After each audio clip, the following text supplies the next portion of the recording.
I tell the guys, we're thin but mighty. Anybody that's ever asked about our program over the last few years, I've been saying the same thing. And Princeton's always been a tough football team. One thing about us is we're going to play tough. We love to hit. Hitting is like preached, and it's like the gospel in Princeton. I don't want to have all these rules and all these things that you got to try and memorize. Just the word all in. All in. Football is one of the greatest sports in the world. It was certainly emotional, no doubt about it. It always is between us and Ocean City. I don't like losing. The kids don't like losing. And I don't want to lose to the same team over and over and over again. We want to win a state championship. What's going on, everybody? Welcome into Cal One-on-One right here on Cape Atlantic Live, presented by Ulmer's Appliance Service. I'm your host, Nick Kosko, and we're going to take a pause from football this summer. We're going to get into a little basketball because we had a big shift in Cape Atlantic League basketball. Joe Kessler joins me, new head coach over at Egg Harbor Township. Coach, good to talk to you this morning. Bit of a different role for you this time. You're at Shawnee for a long time. Took almost a year off last year, doing some volunteering last year, but now you're back in the thick of things. Head coach over at EHT. Just what's it like to be back in the game at this point? Yeah, first of all, Nick, thanks for having me, and Matt too. It's great to be on a show like this. Changed careers. I've been at Shawnee. I was a math teacher for 44 years there. I was the varsity basketball coach for 37 years, golf coach, and all that stuff. And I retired, moved down the shore, and I thought, you know what? My good friend John Bruno is the Ocean City boys coach, and he knew I wasn't coaching anymore, so he asked me to volunteer, and I had a great time working with him and his program. He does a great job there, and when you get on the court, even though I didn't really take any time off, I miss it. So it just so happened that an opening came at Egg Harbor, and things are looking good. I'm really excited. Can't wait to start, and I'm really looking forward to it. What did you learn last year? It was interesting because, when I read that you were a volunteer over at Ocean City, it was, it's a huge difference considering, you're at a program for nearly 4 decades as a head coach, operating the way you want to operate. Obviously, you're good friends with Coach Bruno, and that's his program, a program he's been at for such a long time as well. What was it like for you to take a step back and just be in a volunteer role last year? No, it was fun. I mean, John and I, like I said, we're best friends, and it's his program, and I did whatever he wanted me to do, helped out as much as I can, and I had no problem taking a step back and just giving my input as much as I can, and doing anything I can to help the program. And they ended up winning a South Jersey championship, and it's good to be part of that too. It seems like winning follows you pretty much everywhere at that point, winning a South Jersey title. Did you gain a new perspective last year, not being a head coach and saying, all right, I'm going to see how, Coach Bruno operates everything, how his assistants operate. And you were kind of just like, all right, let me give my input when maybe I'm asked for, or maybe just a couple tidbits here and there. Yeah, it is different. I mean, you're used to your own kind of technique, and it's good to see somebody else's. And, you learn things, you pick up things from all different coaches. I went to a couple practices. I went to Scott Holden's practice at Lower Cape May, watched him. He does a great job there. I went to Middle Township, saw Lamar there. So I bounced around, just try to get tidbits from different coaches. And, you're always learning. So it's nice to sit back, observe, and, get an opportunity to see other coaches do their thing. When did it click for you that you were like, okay, I do miss being a head coach? Obviously, you're retired. You moved down the shore. You're doing a little bit less basketball. Being in a volunteer role, of course. Just trying to learn some new things. But when was the moment where you're like, yeah, I really miss being a head coach? I don't really know if there was a moment. I've always thought about it. Even though when I retired, I have basketball in my blood. I've grown up basketball. I've done it for so long, and it's something that, once you stop. I really didn't stop. I still ran some programs up in the Medford area, and I did things there as far as camps and clinics and stuff. So just getting back into it and working with the Ocean City kids. He has a great group of kids there. And I just said, you know what? I really do enjoy this. If an opportunity happens to open up for me, I definitely want to try to get back. And luckily for me, things did open up at Egg Harbor, and I couldn't be happier to be at that program. What attracted you about EHT? Again, big Group 5 school, Group 4 for basketball. They've been rolling the past couple of years. A couple of playoff appearances. Just got to the state title game a couple of years ago under Coach Campbell, who moves over to the girls' side of things now. When you saw that job open up, were you like, that's the one I want? Were you trying to mull maybe some other openings as well? What really attracted you about EHT this cycle? There were some talk about other schools having openings, but I've always thought of EHT. I like being at a bigger school. For my third, I was at Shawnee for 37 years, and I think 35 of the years we were Group 4. So I really like being in the upper groups.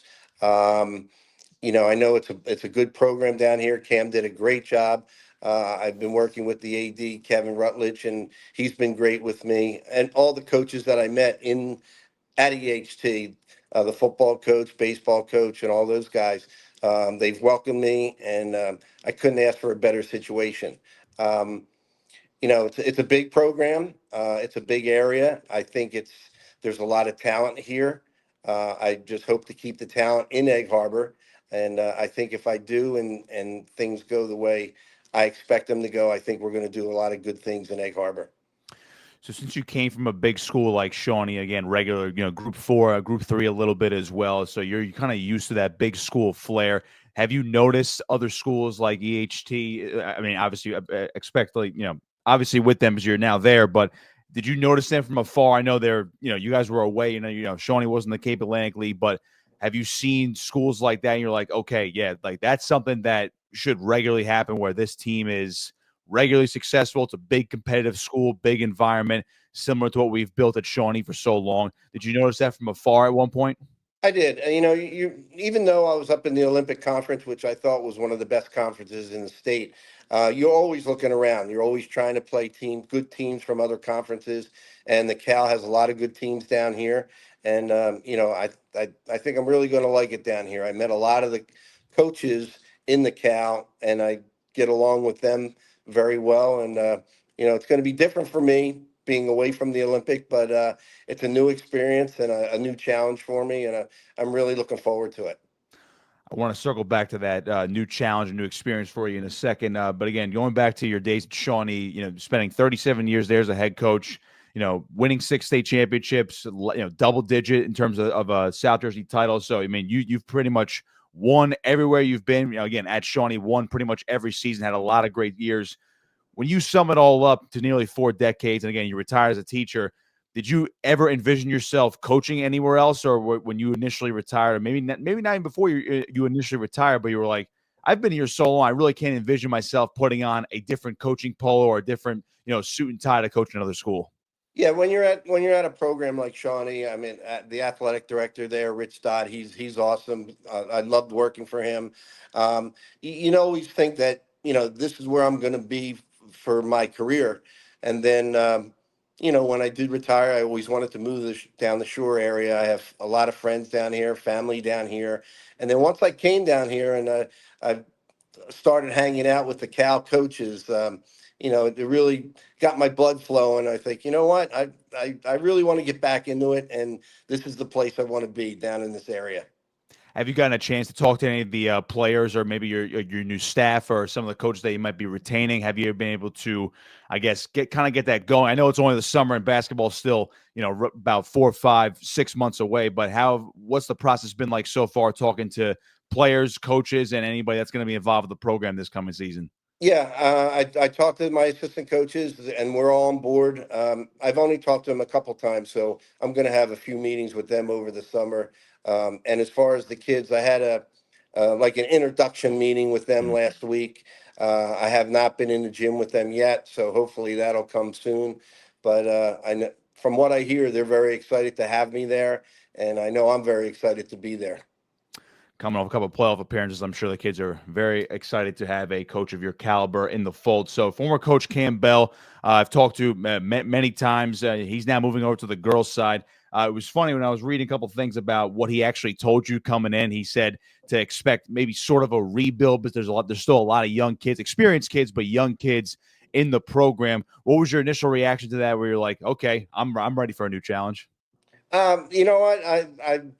I like that. I had to do that at Shawnee. When I took over Shawnee, we had to rebuild in the beginning. My first couple years were tough, but it was like a growing stage. Yeah. And then in my third year, we won 25 games our third year there, and won the first conference championship. And it might take a little bit of time. I know there's talent in Egg Harbor. The system that I run, I think the kids are really going to enjoy playing in that system, and I think we can do good things, fairly quickly. It's interesting when you say it's, usually I equate this to college programs, having covered college sports for 5+ years at this point. It's usually that year 3 jump is where everything starts really clicking for a program, whether it's football or basketball. What did you notice back then when you took over Shawnee, and then you were like, okay, we're building year 1, starting to see some things click in year 2, and then year 3 is when, like you said, you guys won 25 games. What do you notice over the course of each season that you're like, okay, now I know this is working? How do you equate that to, I guess, the modern game, over 30 years later?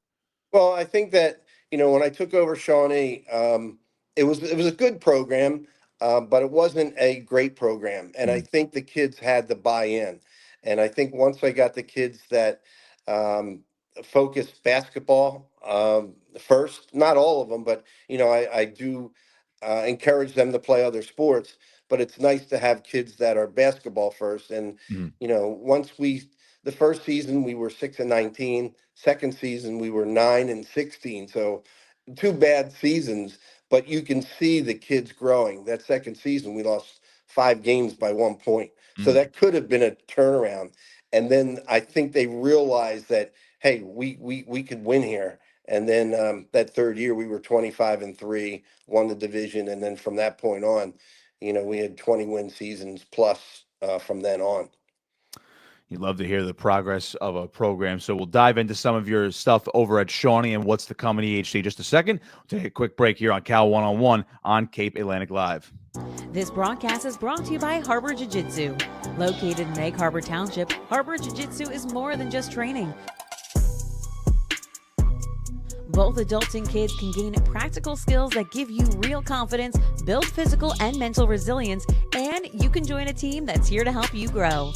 Featuring no-gi, gi, wrestling, and MMA classes. Harbor Jiu-Jitsu is the most dynamic gym in South Jersey.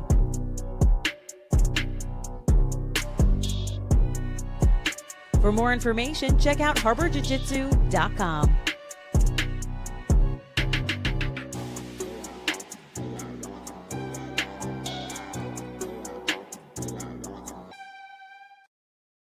So, Coach, I want to put some of your numbers in perspective for those who may not know. As of last year when you retired, you were actually already number 5 in South Jersey history in terms of wins, 744 to your career, and actually number 10 in the entire state's history, which is kind of bonkers when you think about it, considering the legends that are on that list. And I believe only Coach Rodeo is the only, that St. Augustine Prep is the only one who's still active on that list. And now, of course, you. Have you ever put that in perspective? I don't know how much you've ever thought about your personal record, but maybe you thought about it initially when you retired. Have you put that into perspective at all and saying, like, yeah, is it just like I've been coaching a long time, or it's like, yeah, I've had a decent amount of success in my life?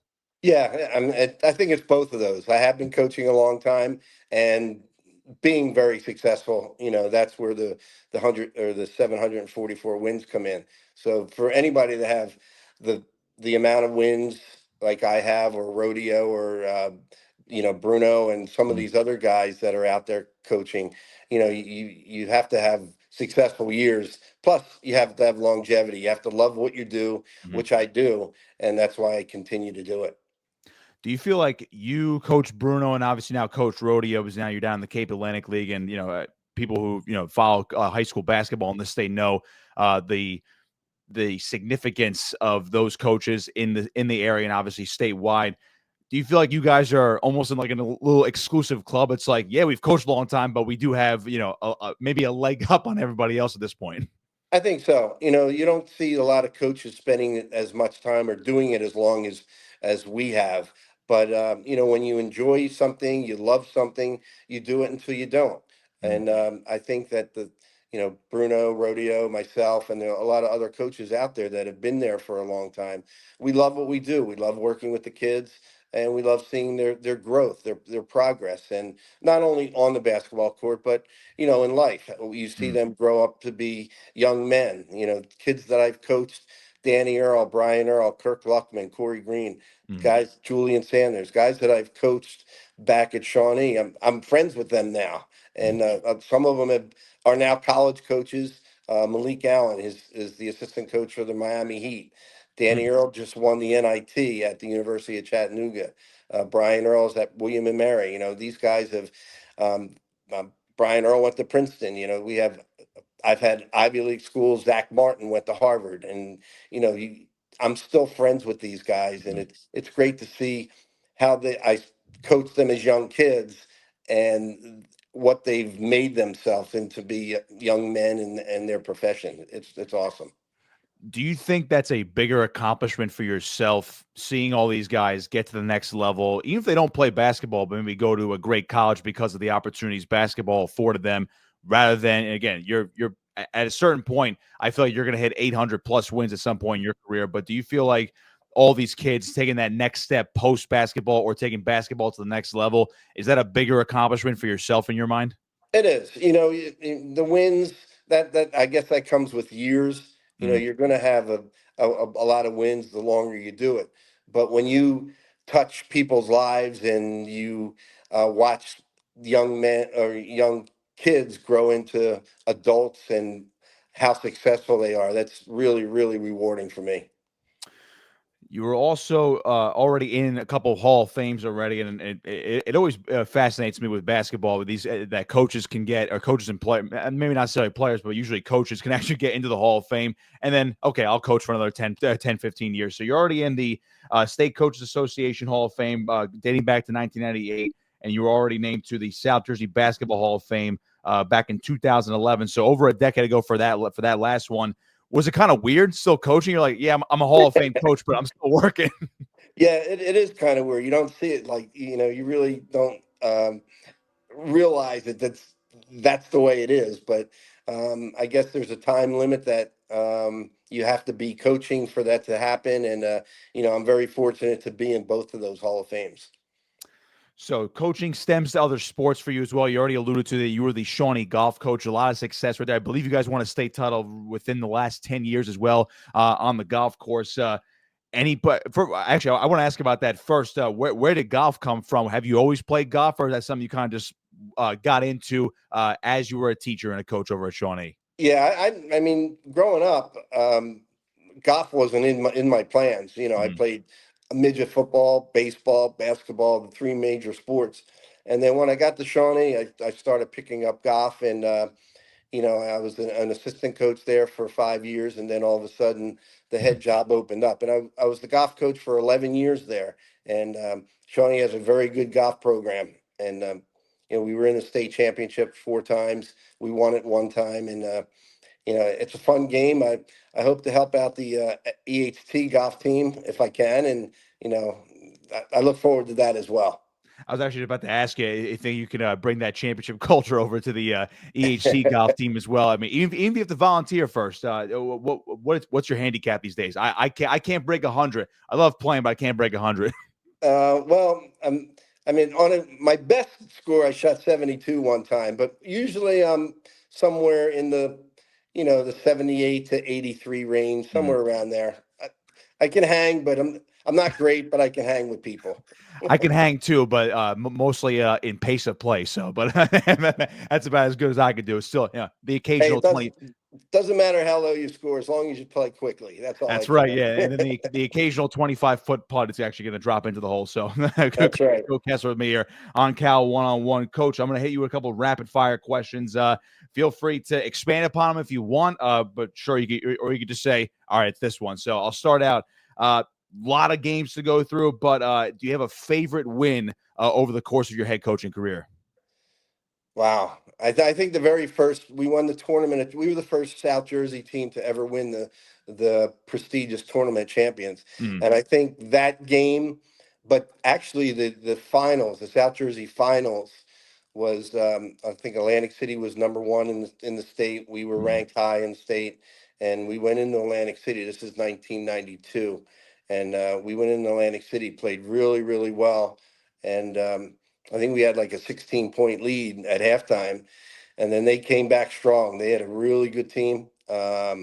And Joe Fussner was the coach there. Gene Allen was actually one of the assistants there, and they really came storming back. And they took the lead late in the game, and we had two big steals at the end, tie score, and then one of our forwards, Gary Foster, who was probably our fifth option at the time, he hit a buzzer shot, and we ended up beating Atlantic City 82-80 back then, and that propelled us into, winning the state championship and then on to winning the Tournament of Champions. I was actually going to ask you about that with the Tournament of Champions. Do you want that to come back? I know it was eliminated a few years ago, but is that something that could come back to high school basketball? I know it was like a finishing touch to the season, considering, we have whatever it is, 5, 6, 7 state champions, and now we're all going to play, see who is truly number one in the state. That's something that you would want to have come back, or is it fine the way it is? I think it's fine the way it is. The way New Jersey works, you have 4 public school state champs, you have 2 parochial school state champs, and I think it's good to have all 6 of them end their season with a state championship. Even though we've been in Shawnee, I've been in the Tournament of Champions finals 3 times, and it's nice, and won at one time, and it's nice to be there. But it's like the icing on the cake. But it's something that I don't mind if it doesn't come back. Interesting. It's funny because you get to if you win that tournament, it's like, that's like the biggest accomplishment you could have pretty much for a program. Obviously, without now that it's not here, it's winning a state championship, but it gives you that extra bump to that state title if you win the Tournament of Champions. What was it like losing one of those things? Was it? I mean, I got to imagine it's extremely disappointing. The kids are maybe dejected, but they have to remember they also won a state title and two additional games to even get to that point at most.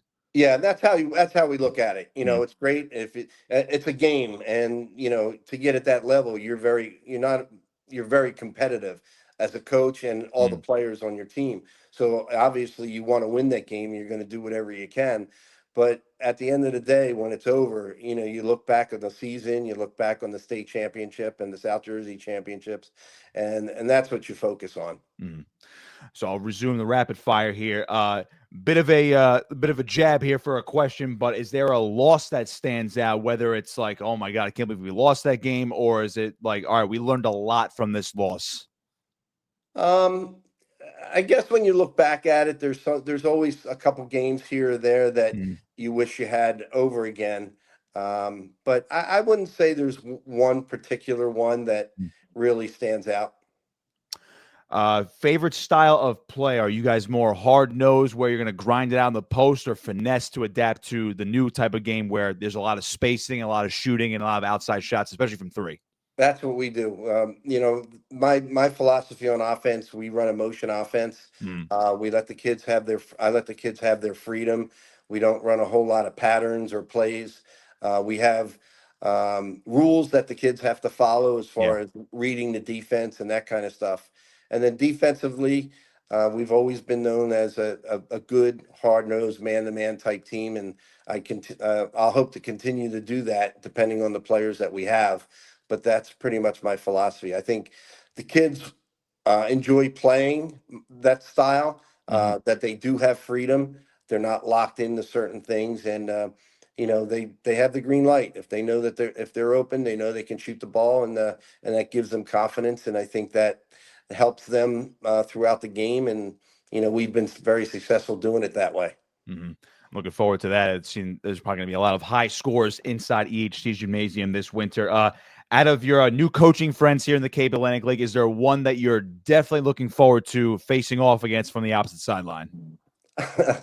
Well, you always want to play your friends, so I guess Ocean City with Bruno and Scott down in Lower Cape May. Those guys that are 2 of my best friends. So it'll be fun. So we'll go out to dinner after the game, win or lose. So I'm looking forward to those matchups. Love to hear that. My final rapid fire question for you. Are you ready to wear only black and silver now for the rest of your career? I am. It is a change. I mean, I love Columbia blue and I love navy blue. They've always been my favorite colors, but I'm going to be proud and happy to wear the black and silver. As an EHT alum, I think my entire wardrobe is pretty much black, white, and silver. I think even going to Rutgers, I'm just like, you know what? I'm going to adapt the black part of Rutgers, the blackout type style. So, Yep. Coach, I appreciate your time joining me on the program. I'm looking forward to watching you guys this year. Good luck on the new role over at Egg Harbor Township, and I'm sure it's going to be a pleasure to watch you guys play basketball this winter. Thank you. Yeah, I'm really excited. I'm looking forward to it. I can't wait to get going. Thanks for having me, Nick. Absolutely. New EHT head coach Joe Kessler with me here on Cal One-on-One, presented by Ulmer's Appliance Service. Be sure to check out the rest of our podcast series on our YouTube channel at Cape Atlantic Live, and be sure to watch out for our football and basketball game coverage this coming season.